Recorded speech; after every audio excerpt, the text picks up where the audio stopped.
Hello नमस्कार दोस्तों, स्वागत है। मैं कुंदन गौतम स्वागत करता हूँ फिर से एक नए वीडियो में। आज पढ़ने वाले हैं क्लास 10 का मैथ पर्सनालिटी 7.1, जिसमें से हमने 1 2 दूसरा क्वेश्चन तक कर चुके थे। आज तीसरा क्वेश्चन करेंगे। दिया है, निर्धारित कीजिए कि क्या बिंदु 1 5 2 3 और -2 -11 संरेखी है। तो इसके पहले हमने संरेखी के बारे में बताया था। अगर आप न देखें वीडियो को मैं डिस्क्रिप्शन में लिंक दे रहा हूँ, देख लीजिएगा। चलिए सवाल को हल करते हैं। तो मैंने बताया था संरेखी मतलब क्या होता है। संरेखी मतलब हमने बताया था क्या होता है। देखिए, ये 3 बिंदु दिए हैं। मान लीजिए मैं नाम रख देता हूँ इसका। इस बिंदु का नाम रख दिए P, इसका नाम रख दिए Q और इसका नाम रख दिए R। ठीक, ये हमारे PQR बिंदु है। ठीक है, तो ये PQR जो बिंदु हैं हमारे, ये संरेखी कब होंगे? तो ध्यान दीजिए, संरेखी के लिए क्या होती है। मान लीजिए हमारा लाइन है ना।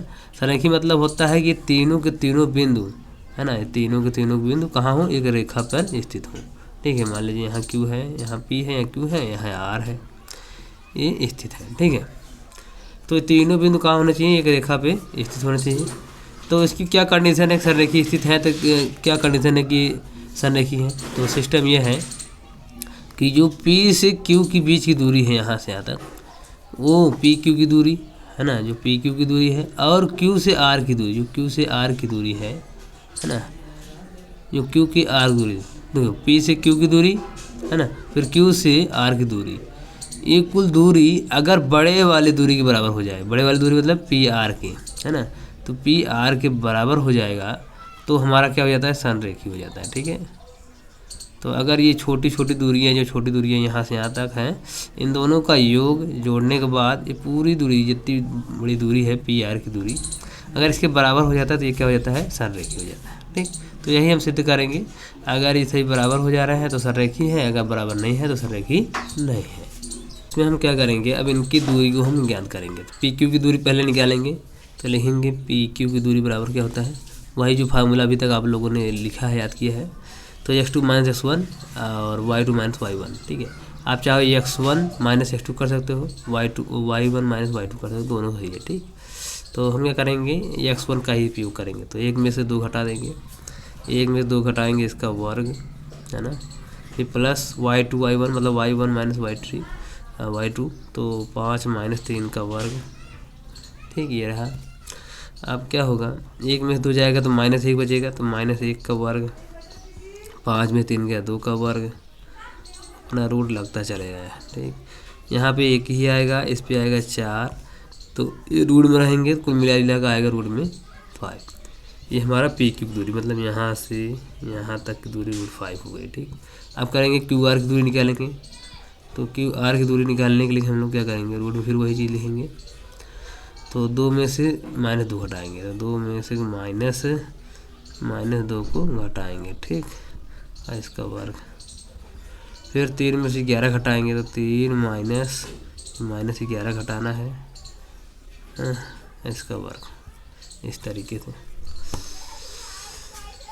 इसके बाद हम लोग क्या करेंगे, तो QR बराबर हमारा आएगा यहाँ पे, देखो 2 और ये 2, तो क्या हो जाएगा, 2 + 2 हो जाएंगे और वर्ग हो जाएगा यहाँ से है ना, +3 - 11 + 11 हो जाएंगे, इनका वर्ग है सभी का, और सभी किसमें है? रूट में। इसके बाद QR बराबर आ जाएगा हमारा, ये 4 हो जाएगा, फिर 4 का वर्ग +3 है कि 11 14 हो जाएगा, 14 का वर्ग, और सब रूट में है। QR बराबर हो जाएगा 16 + 196, क्योंकि हम जानते हैं 14 का वर्ग कितना होता है, ये सब पता है। अब देखिए QR बराबर हमारा आ जाएगा, जोड़ देंगे 6 6 12 9 1 10 11 212 रूट 212। तो 212 को हम क्या करेंगे, अब भाज्य गुणनखंड करेंगे। अगर कोई बाहर आ रहा है तो ठीक है, ना कोई बात नहीं, तभी फ़िलहाल हमें लगता है ऐसे ही रहने देते हैं अभी से। ठीक है, अब क्या करेंगे, हम PQ की दूरी निकाल ली हमने और QR की दूरी निकाल ली। अब निकालेंगे पूरी दूरी, PR की दूरी। तो P और R की दूरी निकालेंगे, तो ये निर्देशांक और ये निर्देशांक का काम हमें जरूरत पड़ेगी। तो चलिए इसको शुरुआत करते हैं। लिखेंगे PR बराबर, PR की दूरी जब निकालेंगे वही चीज़ रूट में, तो यहाँ देखना पड़ेगा, पहला है यहाँ देते माइनस वाला पहले आ जाएगा, ठीक रहेगा। -2 में से घटाएंगे 1, तो -2 में से -1 घटाएंगे और उनका वर्ग x वाला है चूँकि। फिर -11 में से घटाएंगे -5, -11 में घटाएंगे -5 का वर्ग क्योंकि y वाला है। अब क्या हो जाएगा, ये माइनस में जुड़ जाएंगे, 3 हो जाएगा, -3 का वर्ग प्लस -11 16 हो जाएगा, 16 का वर्ग और सब रूट में। इसको देखिए तो 9 हो जाएगा प्लस 16 का हो जाता है 256, क्योंकि 2 बार गुणा हो जाएगा, सब प्लस में आ जाएंगे। इसके बाद जोड़ देंगे 9 6 15 हो जाएगा, 9 6 15 और ये 6 और 265 इस टाइप से बना जाएगा। चूँकि सररेखी होने के लिए क्या चाहिए कि जो हमारा ये दूरियां हैं, छोटी दूरियां बड़ी दूरी बराबर होनी चाहिए। तो लिखेंगे हम, तो लिखेंगे PQ प्लस QR बराबर होगा PR की दूरी की, ये हमें लाना है। तो हम जानते हैं PQ की दूरी जो हमारा आया है वो है रूट में 5 और QR की दूरी जो आया हमारा 212 रूट में, और बराबर PR की दूरी आई है रूट में 265, ये हमारा दूरी आई है। अब देखिए तीनों की तीनों दूरी अलग अलग है ना। अच्छा, इनको जोड़ा नहीं जा सकता कि √5 अगर 5 होता तो हो जाता, तो यहाँ देखो 5 कटेगा भी नहीं, है ना, ये 5 कटेगा भी नहीं। फिलहाल अगर हम चाहें तो इसको 212 को हम अभाज्य गुणनखंड से तोड़ सकते हैं, है ना। तो दाम अभी 2 6 12 हो जाएगा, फिर 2 5 10 2 3 6 हो जाएगा। तो ये क्या होगा ना, पूरा कटेगा नहीं, 2 बाहर आएगा लेकिन तब भी जुड़ेगा नहीं, ठीक। तो इससे ये पता चल रहा है कि ये जो दूरी है इसके बराबर नहीं है, अर्थात ये सररेखी नहीं है, ठीक, अर्थात ये सररेखी नहीं है, ठीक। इस तरीके से इस क्वेश्चन को हल करते हैं, क्योंकि बराबर नहीं है इनकी दूरी है, इसलिए ये सररेखी नहीं है। चलिए अगले चौथे क्वेश्चन चलते हैं। चौथा क्वेश्चन है, बोला है जांच कीजिए कि क्या बिंदु, ये जो 3 बिंदु दिए हैं कि एक समद्विबाहु त्रिभुज के शीर्ष हैं। तो इन्हें पता करना क्या समद्विबाहु त्रिभुज हैं, समद्विबाहु त्रिभुज के शीर्ष है, ये पता करना है। तो चलिए समद्विबाहु त्रिभुज के बारे में पहले जानते हैं। देखिए समद्विबाहु त्रिभुज वो होता है जिनकी 2 भुजाएं क्या आपस में बराबर हों, ठीक है। जैसे मान लीजिए AB भुजा BC के बराबर हो, है ना, या AB भुजा AC भुजा के बराबर हो, या AC भुजा BC के बराबर हो, है ना। मतलब इसमें क्या होता है कि 2 भुजाएं क्या होती है आपस में बराबर होती हैं, 2 भुजाएं क्या होंगी समान। अगर ये 5 सेंटीमीटर है तो ये भी 5 सेंटीमीटर होगा, ये अलग हो सकता है। लेकिन इसमें 2 भुजाएं फिक्स हैं समद्विबाहु में कि 2 भुजाएं क्या होनी चाहिए, बराबर होना चाहिए। तो वही है समद्वि माने 2, बाहु माने भुजा, तो समान होनी चाहिए, 2 भुजाएं क्या होनी चाहिए, समान होनी चाहिए, ठीक है। तीसरे भुजा से मतलब नहीं कितनी बड़ी है कितना लंबा है, उससे नहीं दिक्कत नहीं, ठीक है। तो मतलब 2 भुजाएं इसमें क्या होनी चाहिए, समान होनी चाहिए। तो 2 भुजाएं समान होनी चाहिए, उसे समद्विबाहु कहेंगे। इसमें निर्देशांक दिया है इनका कि इनके शीर्ष मतलब कौन, ABC क्या है, शीर्ष हैं। ये 3 शीर्ष का पॉइंट दिया है, निर्देशांक दिए हैं। अब हमें पता करना है कि इनकी क्या है कि ये समद्विबाहु त्रिभुज है कि नहीं है। अगर इनका निर्देशांक की दूरी पता कर लेंगे हम, बीच की दूरी, फिर इसकी दूरी पता कर लेंगे और इसकी दूरी पता कर लेंगे। अगर 2 भुजाएं मिल गई तो समद्विबाहु हो जाएंगे, अगर नहीं मिलती है तो समद्विबाहु त्रिभुज नहीं है। तो चलिए हल करते हैं। तो हमने त्रिभुज के निर्देशांक को लिख दिया है, ठीक है। PQ नाम दे दिया है शीर्ष का और उन सभी शीर्षों का निर्देशांक लिख दिए हमने। तो क्या करेंगे, हम दूरी याद करेंगे। पहले हम PQ की दूरी याद करेंगे, फिर QR और PR की, ठीक। तो चलो फिर शुरू करते हैं। PQ की दूरी लिखते हैं, PQ बराबर, जब PQ की दूरी चेक करेंगे तो क्या होगा, रोड में सब रहेंगे तो 5 में से 6 घटाएंगे, है ना।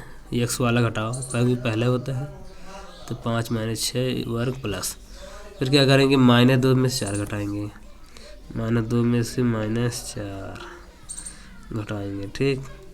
ये सब रूट में इतना हो गया। अब इनके बीच की दूरी क्या होगा, 5 में 6 जाएगा तो -1 का वर्ग होगा, यहाँ पे प्लस से -6 हो जाएगा वर्ग, और सभी रूट में रहेंगे, ठीक। देखिए 1 का 1 ही होगा, प्लस 6 × 36 हो जाएगा इसका, सभी क्या होंगे रूट में रहेंगे, और कुल मिला जुला का आ जाएगा 37 रूट में। तो 6 × 36 और 1 36 37, PQ की दूरी आ गई कितना, रूट में 37, मतलब रूट में 37 इसकी दूरी है। अब क्या करेंगे, QR की दूरी निकालेंगे। तो लिखेंगे QR बराबर रूट में तो क्यू आर दूर निकालना है, 6 में 7 घटाएंगे तो 6 में से 7 घटाएंगे क्योंकि ये एक्स वाला है, घटाना पड़ेगा। इसके बाद वाई वाले को वाई में घटाएंगे तो 4 में तो घटाएंगे -2, और यहाँ पे माइनस ऑलरेडी रहता है तो सीधे प्लस कर दे रहा हूँ, ठीक। रहने दो, नहीं तो हो सकता है कन्फ्यूजन हो जाए आप लोग। तो माइनस और घटाना कितना है -2, ये और ये बड़ा वाला कोष्टक वर्ग। अब देखिए 6 में 7 जाएगा तो -1 का वर्ग होगा, और सिर्फ माइनस प्लस हो जाएंगे, और 4 2 6 हो जाएगा, और वर्ग सभी कहाँ रहेंगे, रूट में रहेंगे। इस प्रकार एक रहेगा, इसका भी 6 36 हो जाएगा, है ना, और सभी रूट में कितना आया 37, रूट में 37 आ गया, तो रूट में 37 आ गया। अब देखिए तो हमारी दो भुजाएं क्या हो गई, बराबर हो गई, है ना, इनकी दो भुजाएं बराबर हो गई, इससे साबित हो गया कि क्या है, समद्विबाहु त्रिभुज है।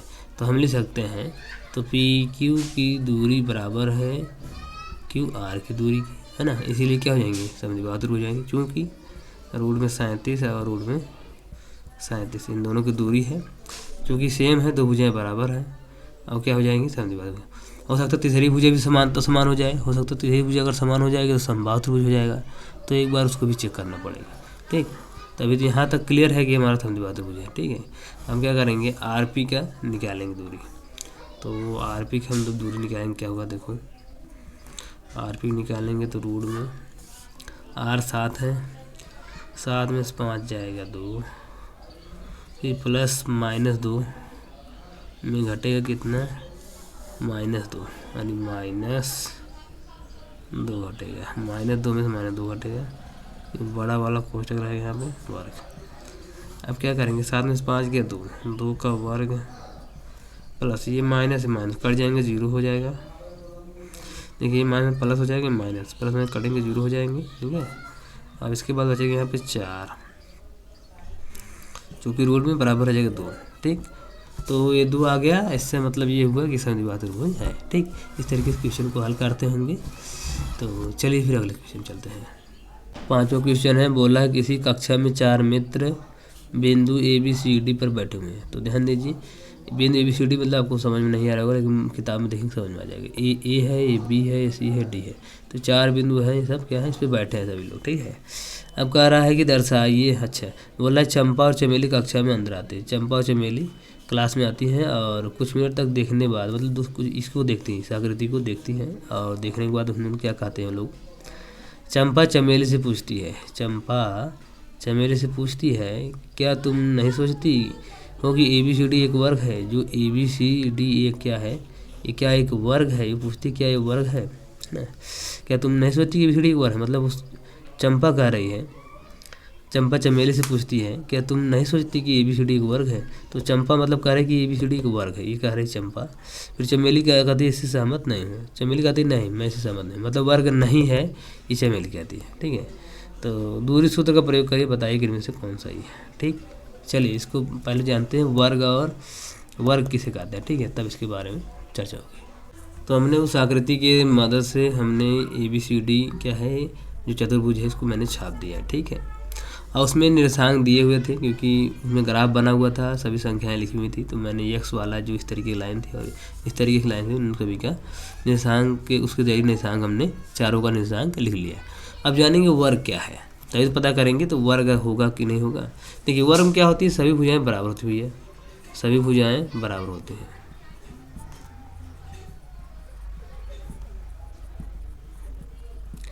तो जो वर्ग होता है उसके सभी भुजाएं बराबर, मतलब अगर 5 है तो ये भी 5 होगा, ये भी 5 होगा, सब 5 हो जाएंगे, ठीक। आओ सुनिए, सभी भुजाएं बराबर होंगी, प्लस क्या होते हैं इसके विकर्ण, जो विकर्ण होते हैं वो भी क्या होते हैं, बराबर होते हैं, विकर्ण भी बराबर होते हैं।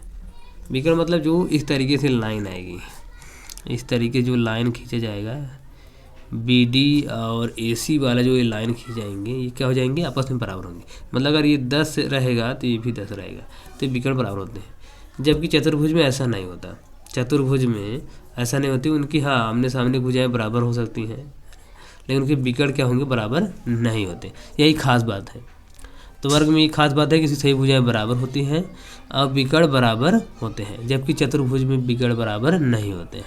अगर इसका विकर्ण बराबर अगर हम पता कर लें, इनकी बी और डी की दूरी और ए सी की दूरी के बराबर निकल जाए, है ना, और इनकी भुजाएं बराबर हो जाएं, तो हम पता कर सकते हैं कि वर्ग है। अगर इनकी भुजाएं बराबर नहीं है ना, अगर भुजाएं बराबर नहीं तो ये वर्ग नहीं है। और विकर्ण बराबर है क्या ना, विकर्ण बराबर है तो क्या है, वर्ग है। विकर्ण भी बराबर नहीं तो भी चतुर्भुज है। तो सबसे पहला जरिया है कि इसकी भुजाओं का पता करना कि भुजाएं अगर बराबर है तो वर्ग है, अगर नहीं है तो चतुर्भुज है। ठीक, तो चलिए हल करते हैं इसको।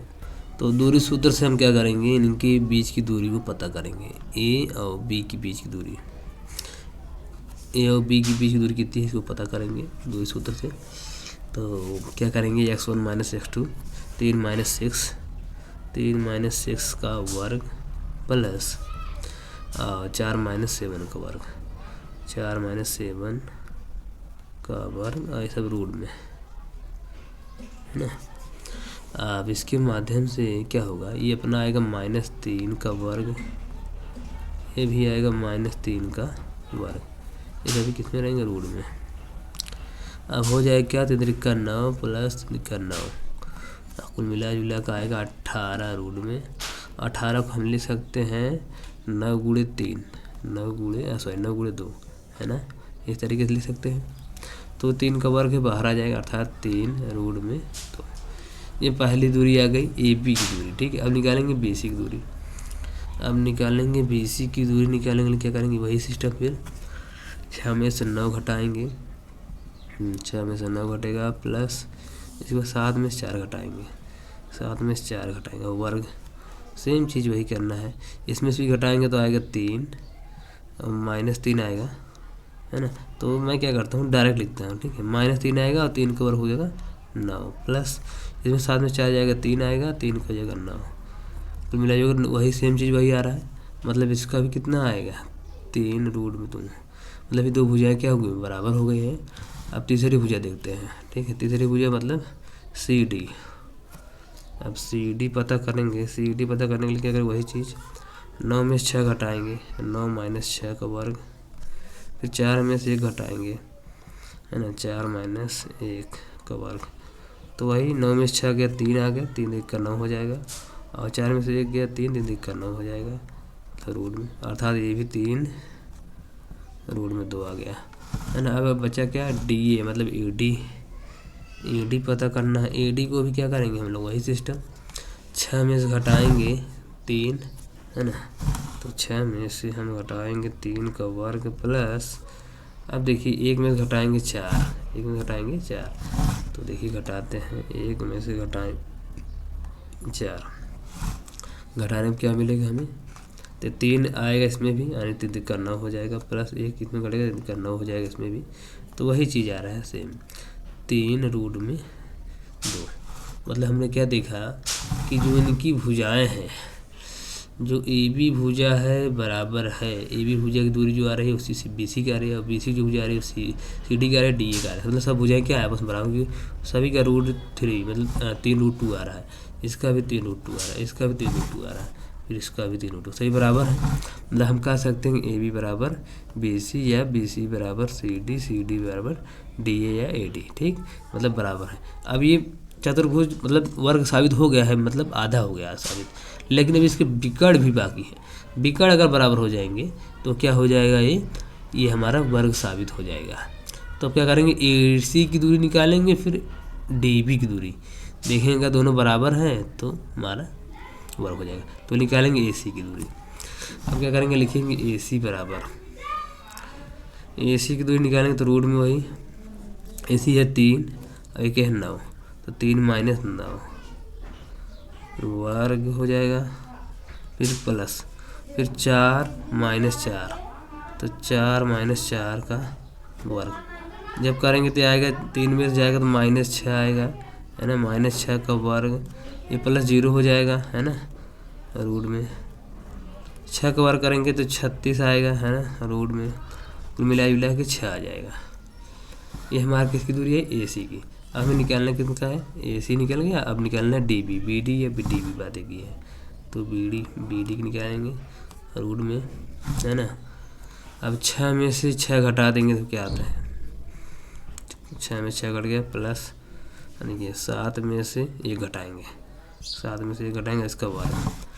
अब ये क्या होता है 6 में से 6 घटाएंगे तो ये 0 हो जाएगा, प्लस 7 में से 1 गया 6 का वर्ग, कुल टोटल कुल मिला के आ गया रूट में 36 है ना। और जब बाहर निकलेगा 6, मतलब इसमें देखने को क्या मिला कि जो हमारा बी डी है मतलब ए सी जो बराबर है बी डी के, मतलब दोनों क्या है बराबर है, क्योंकि 6 बराबर 6 है ना। तो इससे सिद्ध हो गया कि क्या है हमारा ये वर्ग है, क्या है वर्ग है। तो ये सिद्ध है कि क्या है वर्ग है। तो जो चमेली ने चंपा से कहा था, सॉरी चंपा ने चमेली से कहा था कि ये वर्ग है, तो सही है। चंपा ने जो कहा था तो चंपा इसमें सही है क्योंकि उसने कहा था वर्ग, ठीक।